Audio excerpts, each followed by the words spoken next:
It was only a few years ago that the very prospect of using a camera with a capture card for streaming, video conferencing, or teaching was still a niche idea, and products like Elgato's CamLink seemed like a big deal to the mainstream audience due to it being catered specifically to camera capture. Every few months now, we get new capture cards aiming to serve double duty and work with cameras as well as, game consoles or PC inputs or whatever. And this one that we're reviewing today goes a little above and beyond that call. Wait, what's that sound in the background?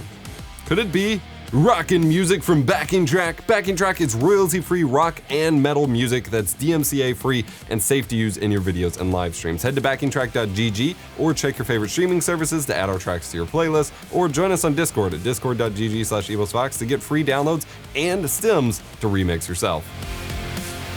I'm EposVox, the stream professor, and this is the ATEN CamLive Plus, a USB 3.0 capture card that has a unique twist. It has 1/4 inch 20-thread jacks on both sides, USB-C power delivery pass-through, and works with Android. This is a capture card aimed at both gameplay capture and streaming connected to your camera with the included hot shoe mount, and streaming that to the world as well, though not at the same time. Specs-wise, this capture card supports up to 4K 60Hz input with input and pass-through for the HDMI 2.0 ports, and scales that footage down to 1080p 60 for USB output. It does not support HDR, however, just normal SDR 4K. 720p input is supported, but it is scaled in the capture card in some way to 1080p, so it doesn't look entirely right. 1080i is not supported at all.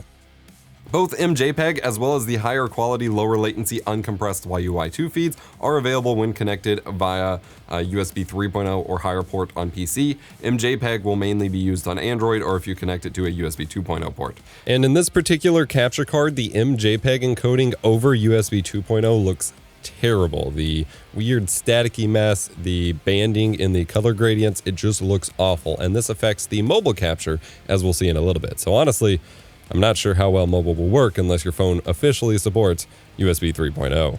This is great, as so many of the cheaper capture cards we've looked at on this channel support only MJPEG, and it's not great.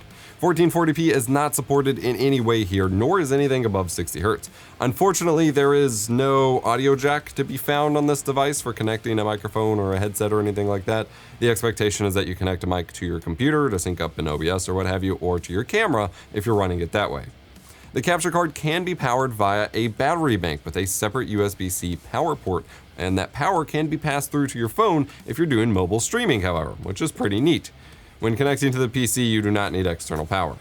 With an OBS preview latency of 80 milliseconds in YUI2 mode, the ATEN CamLive Plus is smack in the middle of the bell curve of latency for capture cards, not being one of the faster cards, but also definitely not being one of the slower cards. This means that you won't have a terrible time syncing up your audio using audio delay or render delays and things like that, but it does mean that you won't be playing from the preview for your gameplay.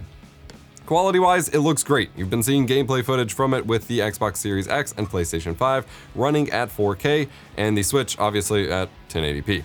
You get an uncompressed YUI2 feed, so it's hard for that to not look good. I don't have a reliable way to test mobile quality, as UVC support on Android is hit or missed based on the phone's USB and OTG implementations, versions of Android, and things like that. It's just completely hit or miss, and there aren't really any worthwhile apps that actually use UVC much yet. This is very new ground for mobile. Here's a sample of the GH5S run into Android using this and a USB camera app designed for composite and S-video easy caps. This doesn't really tell you much. Leaning so hard into the mobile streaming for this seems silly. The software just isn't there. In terms of retro captures, the CamLive Plus isn't a good option. It handles 480p fine from something like the RetroTink 2X, and the 1080p modes from the RetroTink 5X work just fine as well, but neither the 1200p nor 1440p modes from the 5X work at all. With the open source scan converter and a Super Nintendo, the 2X 480p mode works, the 3X mode does not, the 4X mode somehow disconnects the capture card entirely, and the 5X mode again does not work. Oh well. Personally, I'd like to see this card positioned at $150 even, with sales that run lower, In an ideal world, maybe 125-ish. It's a solid card, but it's quite basic in its overall offerings. So to be expensive is not very competitive against other options. That's not inherently a knock against it, but you can get 4K pass-through 1080p capture cards for much cheaper. In fact, the EVGA XR1 was just on an Amazon Prime Day sale for $89 even, which is pretty crazy. And it has amazing headset support. Check the capture card playlist in the description for more options. Product links, as always, will be in the description below. Hit the like button if you enjoyed, and subscribe. Join us on Discord for free downloads of the backing track music and some awesome tunes. I'm EposVox. Be kind, rewind.